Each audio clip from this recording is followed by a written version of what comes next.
Okay guys, what we have here is the legendary 5.4 liter Triton V8 Ford motor engine, We know that they have tons of problems with VVT, solenoids, spark plugs, coils. We know the gist of it. I mean, we've seen a million videos. There's a million videos out there.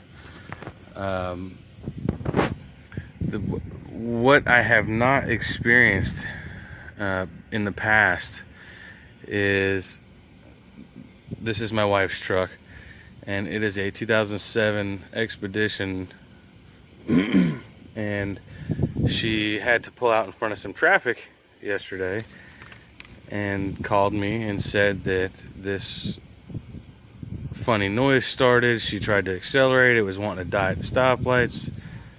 I'm thinking, okay, maybe an injector went, maybe a solenoid went, you know, whatever the case is, we'll check it out. I said, are your temperatures good and everything? Make sure it didn't jump time or whatever the case is. And she said everything seemed fine, but she did notice on my display here, I have a monitor to monitor all the parameters that are going on, because these 5.4 liter engines are absolutely notorious. I'm sorry you can't see it real well. Absolutely notorious for having issues. So we were coming through the mountains one time, not to get off track here, and it really saved my butt because I was watching my parameters and noticed that my head temperature was getting way too high. So we backed off the throttle, coasted down the mountain about 4 or 5 miles, actually into an auto zone or advanced, and found out that the thermostat was sticking, so I replaced it back on the road. And so that really saved my butt. The switch on the gauge cluster never went off. You know, that's just a switch. Either it's on or off. So head temperature was getting way too hot. It was cooking 260, 270. Thank God we didn't blow any head gaskets or anything. And I don't even know what temperature that actually occurs at. I just know that it happens. So we are looking at, I'm trying to get it to focus here, the VVT sensor, which actually goes into this hole down in the valve cover. So on all the videos on YouTube, and I'm not a Ford certified tech, I am a certified tech, but not on Fords by themselves. So whatever the case is, that's the bugger we're trying to get to right there. I actually broke it on accident trying to get the screwdriver down like all the other videos on YouTube say, and that's not the case. On this 2007, apparently from 2004 on, you have got to, on the 3 valves of course, you have to take the valve covers off. So we're going to get to that process, and I'm not going to take you through the painstaking process of doing it. There's other videos, many videos out there to show you that painstaking process, but this is the conclusion that I have come up with. It is the solenoids. I did replace the number 4 injector earlier because it had a lean code, and I know that the plugs and coils are all brand new, and it was intermittent, turning on and off, on off, on off, just like a solenoid going bad. And the misfire on number 4 bank is gone, so that did cure that problem. But now I still have this problem of wanting to stall at stoplights and running a little bit rough until it gets over 1200 RPM or so, and then it runs smooth. My timing is way off. It's at idle, it's at bounces from 16 to 30 degrees. So we're gonna get down in there and I will come back.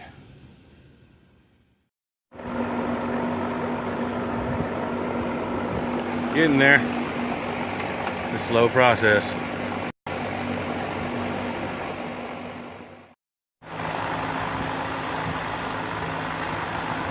Well, boys and girls, we are down to it. Sorry for the noise, but I had to fire up a fan for the daggum mosquitoes. So, we are down to the camp. Now, what we're looking at right there is the VVT solenoid. I think I improperly spoke earlier and said it was a sensor, but it is the solenoid. So, with that being said, that's what we were after, and we're now going to change that out, and we still have that side to go. So, when I get this side buttoned up and get the gasket back on it, I will let you see before I go to putting the valve cover back on. That, my friends, is a job.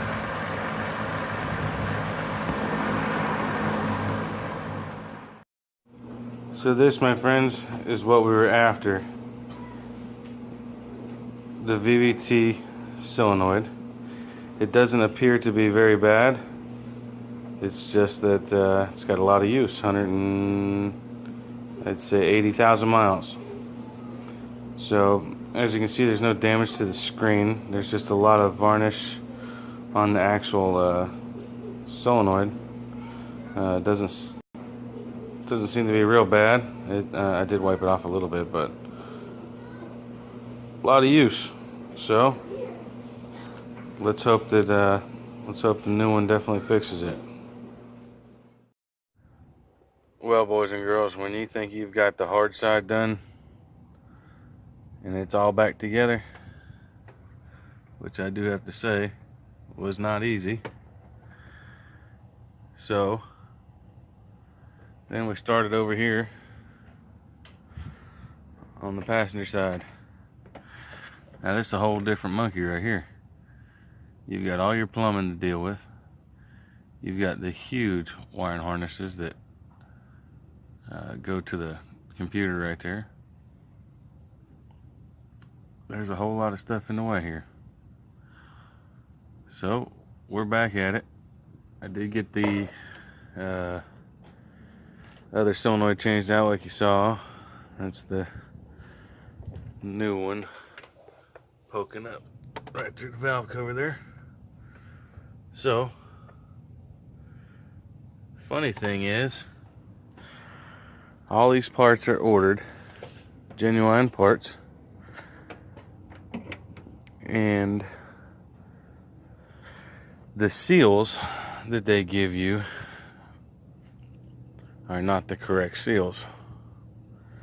So now we gotta go back to the parts house, see if we can find an aftermarket seal to make it work.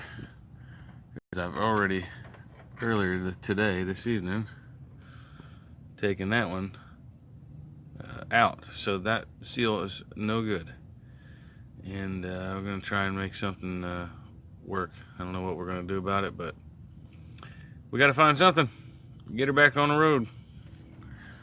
So I will get this side tore down and be back.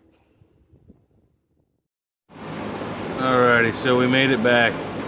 This is the one that I broke earlier, and as you can see, I broke the top of it, actually trying to force it over. You can see right there, force it over and try and get the screwdriver in. That doesn't work on these, obviously. So this one actually had a bunch of oil in it. The other one did not. It was actually dry. So I'm just wondering. I always suspected that the driver's side was the problem, and this may, I don't know, prove it. The passenger side had oil and the driver's side was dry. So I'm not really sure why it's not getting oil to it. Maybe it's just not going through it. But anyhow, so I'm going to drop that there, and then let's see here.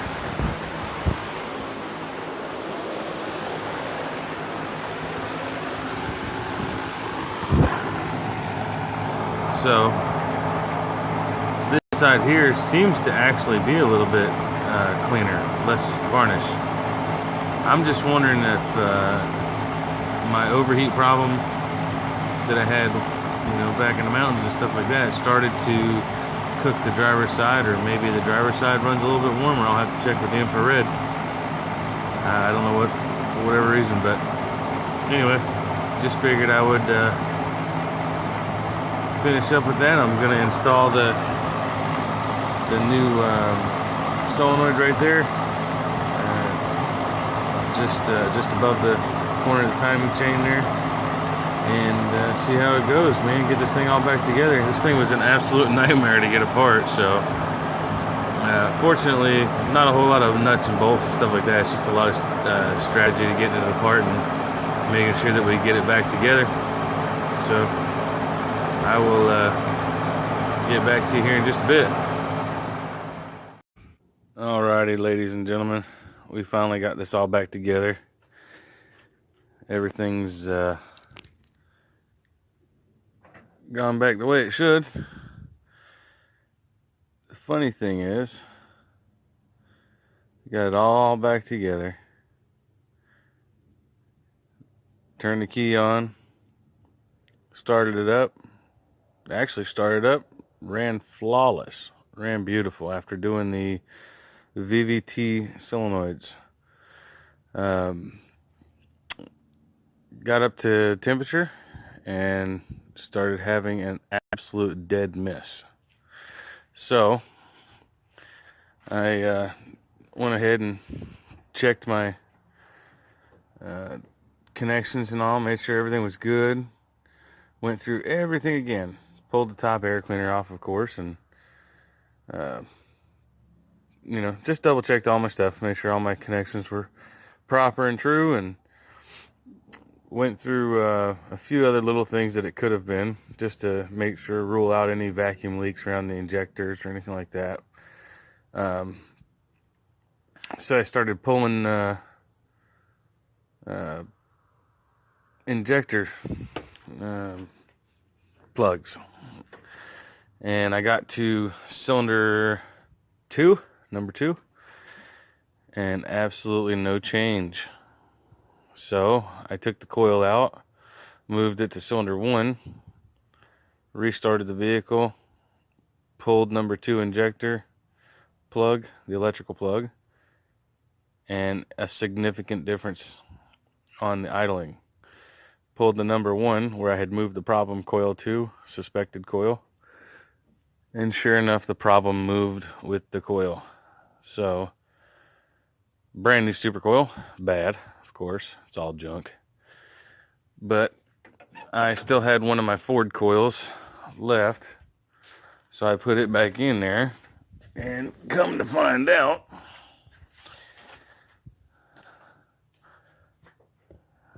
this coil here, never even noticed it. This did not just happen, so you know. I was very careful about everything because I know how expensive they are. But I never noticed before, the top actually is cracked. Now, I had misfires out of this coil before because it was on cylinder 4 to begin with originally. I did keep track of where they were at.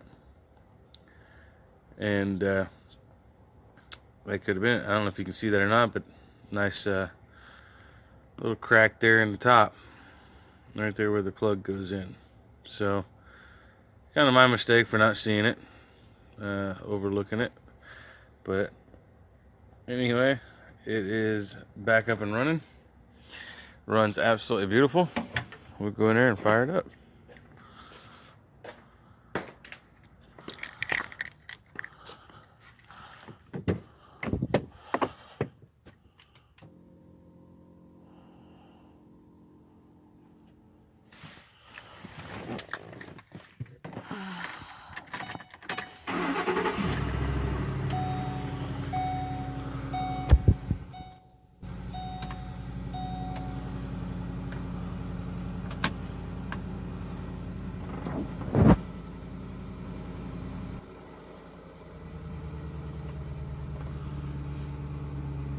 I got my monitor starting up.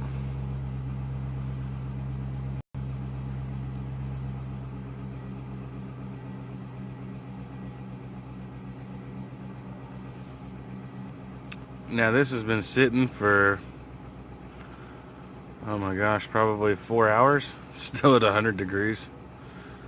So 5 hours maybe, more than that, I don't know.